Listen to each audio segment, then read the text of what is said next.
It started like any other day at the office. People buzzing around, keyboards clicking, coffee cups in hand, till one moment shattered the calm.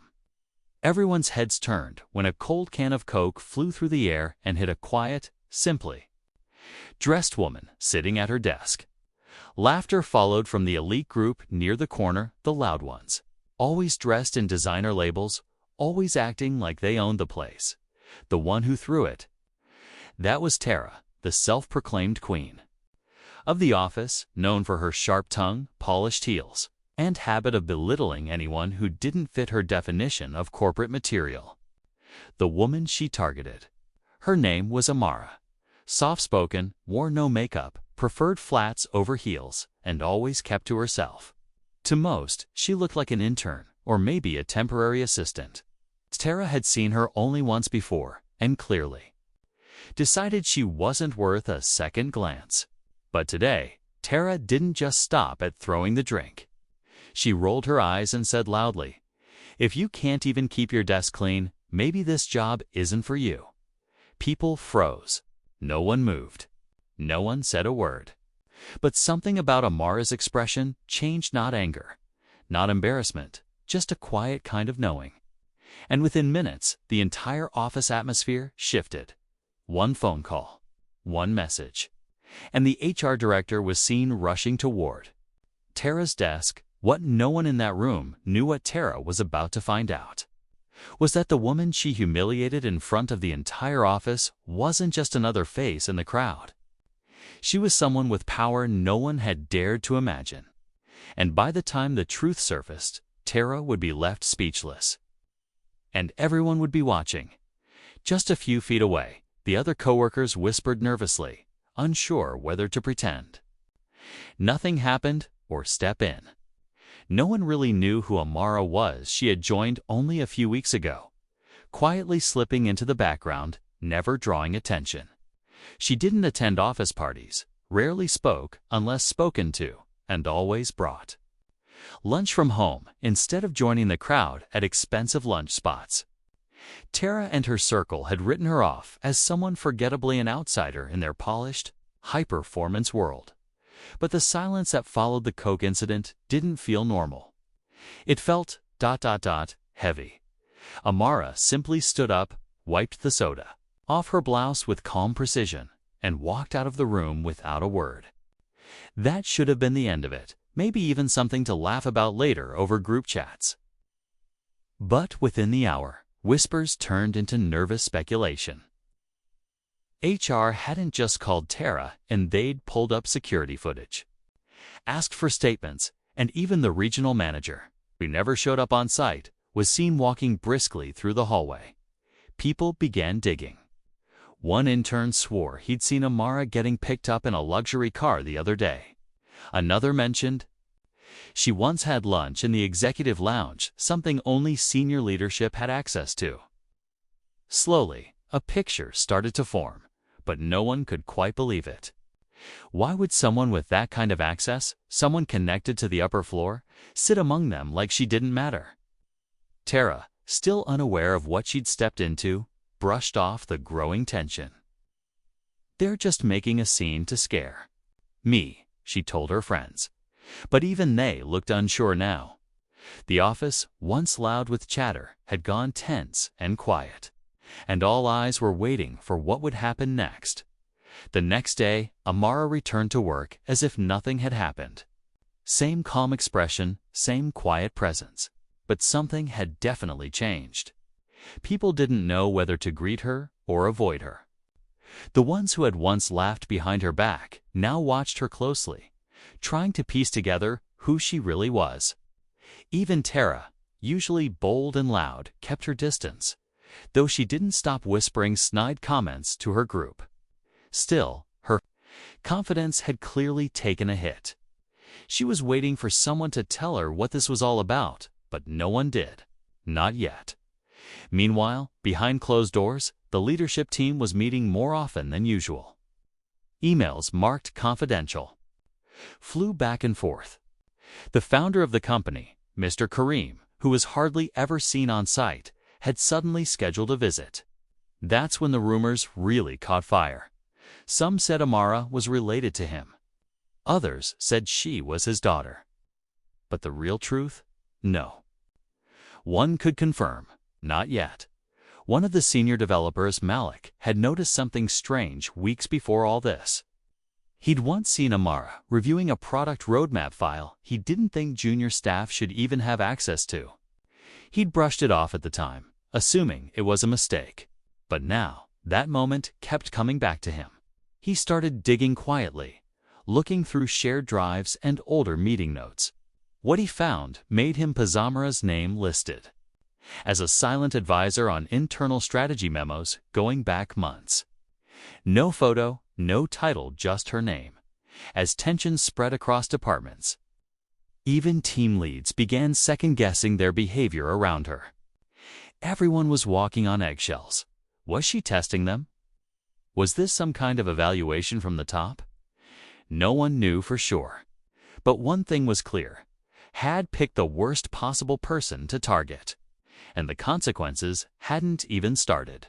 Yet, the entire office felt like it was holding its breath. Every small movement, every quiet conversation seemed loaded with meaning. Tara pretended not to care, but her eyes darted constantly toward Amara's desk.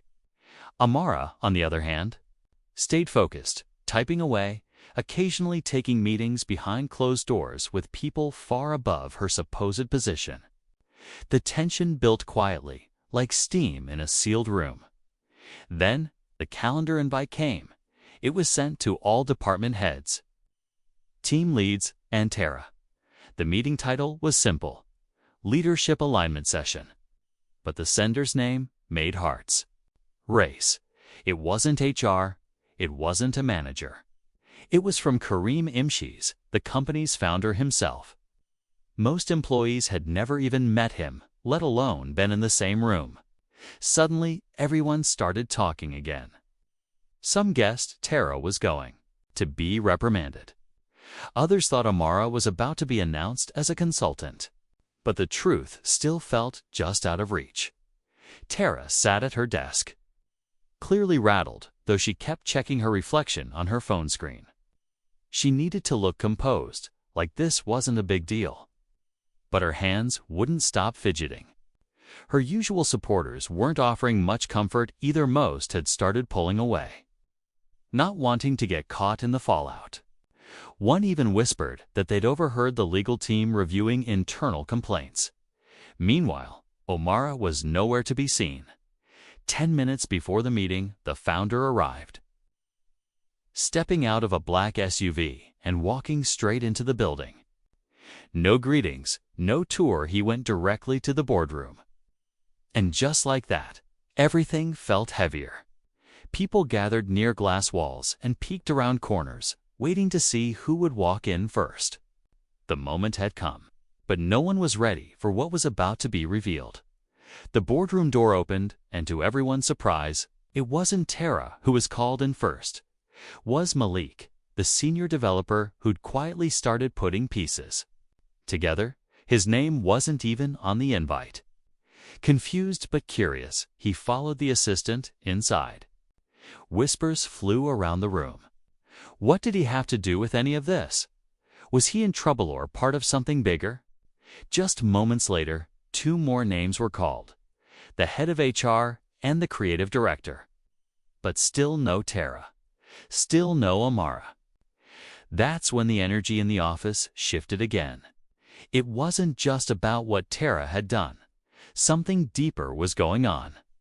People began realizing this wasn't just an HR matter or a personal grudge. Felt like a full-scale internal shakeup. The kind of thing that only happened when something major was about to change at the top. Tara started to pace near her desk. Her confident posture had slipped completely now. She whispered to one of her friends, "Why are they calling everyone but me?" Her voice cracked slightly, the fear she'd tried so hard to hide now visible. But the friend didn't respond, just looked away, pretending not to hear. Then the second twist landed. An email popped up on every employee's screen sent company-wide. It read, Please join us for a 4 p.m. announcement from our founder and executive leadership. Attendance required. And below it, for the first time ever, Amara's full name appeared. Amara Imshis, co-founder and strategic advisor, gasps. Rippled through the office. Phones buzzed. Eyes widened. The simple woman Tara had humiliated in front of everyone wasn't just the founder's wife. She had helped build the very company Tara thought she ran. And now she was stepping forward. With power no one had seen coming. But what was she planning to do next?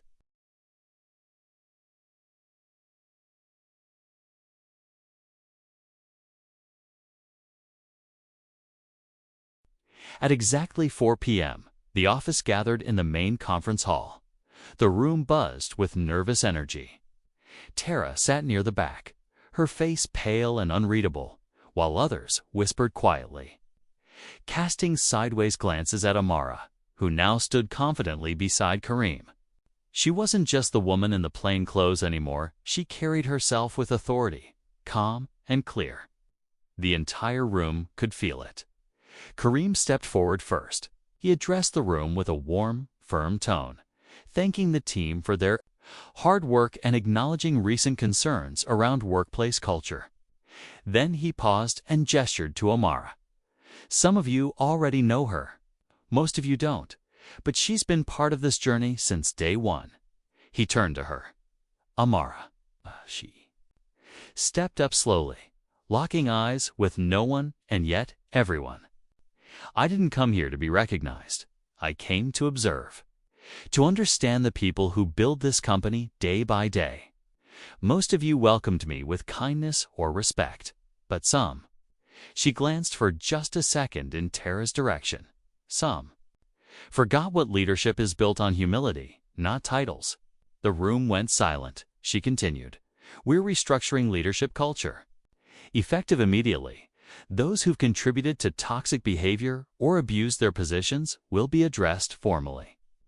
This company will no longer tolerate silence when it comes to respect." Tara stood up, almost instinctively. "You can't." But Kareem interrupted gently.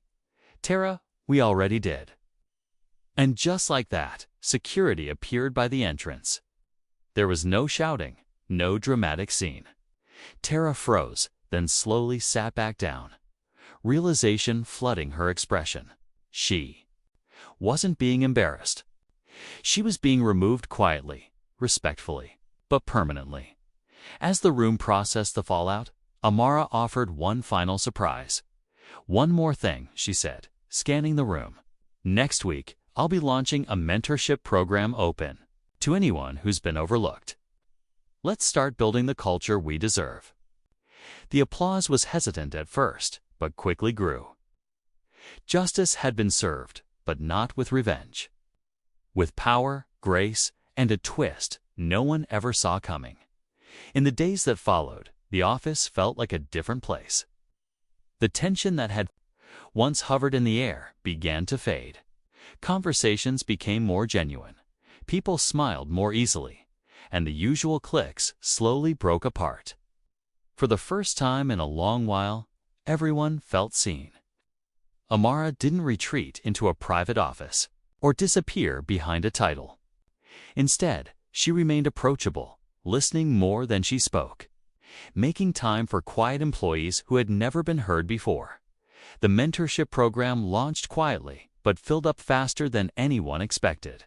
Malik, who had once stayed on the sidelines, was chosen to help lead it. Others who had been overlooked or underestimated started stepping into their own light. Promotions were no longer based on who spoke the loudest, but on actual contribution. It became clear that the company's values were no longer just printed on posters. They were being lived out each day. As for Tara, she didn't return. Her departure served as a quiet but powerful reminder that status, appearance, and charm couldn't cover up poor character forever. Many who had followed her lead now reflected on their own behavior, and for some, it was a turning point. The founder's wife had never wanted attention, but by staying true to herself, she changed everything. The story of the elite Coworker throwing Coke at the simple woman had become more than just an incident. It was now a moment the entire company would remember, a story about assumptions, respect, and silent strength. And for those watching from the outside, it became clear: never judge someone's worth by their appearance, because the quietest person in the room might just be the one writing the future.